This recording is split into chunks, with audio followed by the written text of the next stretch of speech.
iPads and other devices are called tablets because they belong on tables. They are tested 20 centimeters away from that big guy that I showed you before. 20 centimeters away. They are not approved to be held in the laps of little children, although millions of kids are having them now in schools because the people involved in educational technology and those involved in public health research are not talking to one another. Because if they were, they would understand that you're giving children a two-way microwave radiating device, and if you must give them such a device for learning purposes, put it on airplane mode so that it's not sending and receiving signals as it does otherwise.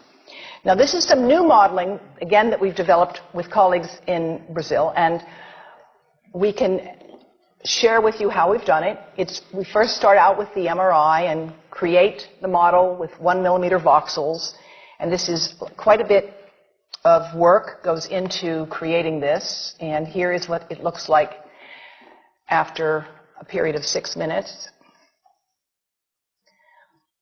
And that's really not as bad as it might look, because you see the red area only gets partway through the eye of the adult, right? The one that we're really concerned about is this one with the young child. And this is a 3-year-old brain that we modeled. And you see that by the end of that 6-minute call, the peak radiation, yellow and red, is getting all the way into almost both eyes. And again, this is one call, and it's not going to kill anybody. It may not cause any biological effect whatsoever for 1 call or 2 calls or 3 calls. But the question is, what's the cumulative impact of this kind of exposure? How do we evaluate it?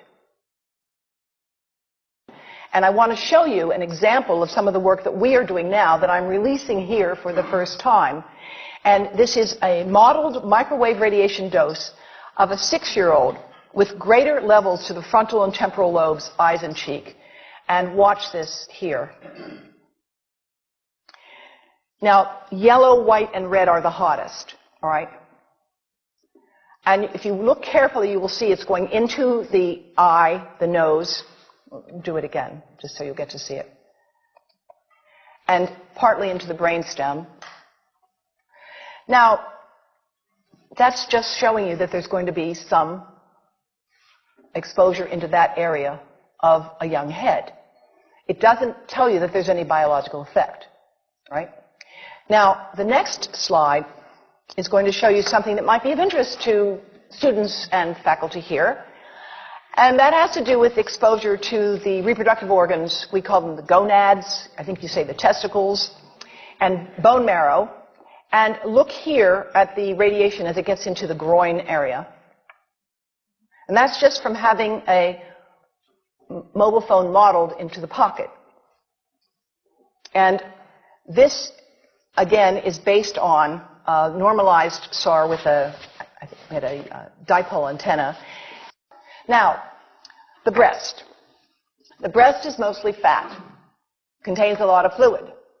Things that contain fat and fluid cook faster in the microwave oven. Now, a cell phone can't cook anything, all right? Mobile phones do not pop popcorn.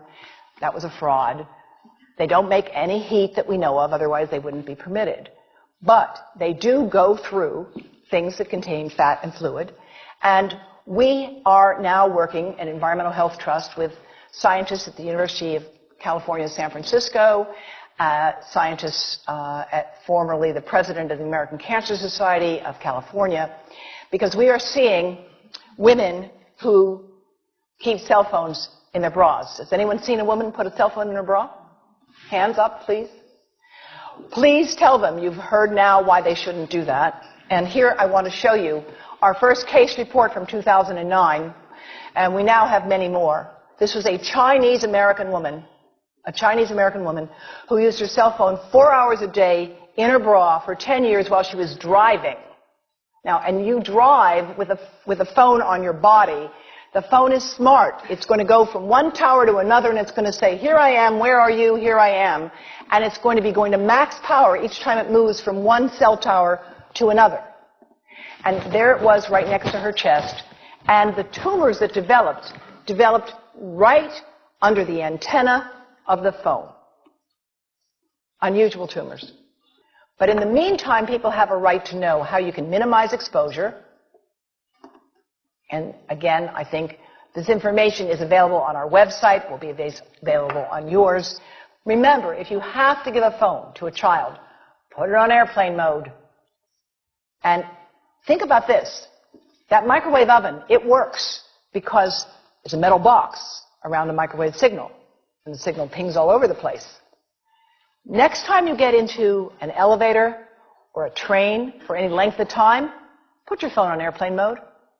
Otherwise, that signal is going all over the place, magnifying and coming back. Keep the mobile phone away from you when it's on and you are asleep. Now, it takes a village to do a lot of things. These are some of the people whose materials I've used today with their permission, and I can't read this list to you, but I want you to know that I feel really honored to be working with some of the most talented people in the world on this issue. And they have given me permission to share these materials with you. And I leave you with this thought from Albert Einstein. The world is not dangerous because of those who do harm, but because of those who look at it without doing anything. So, thank you.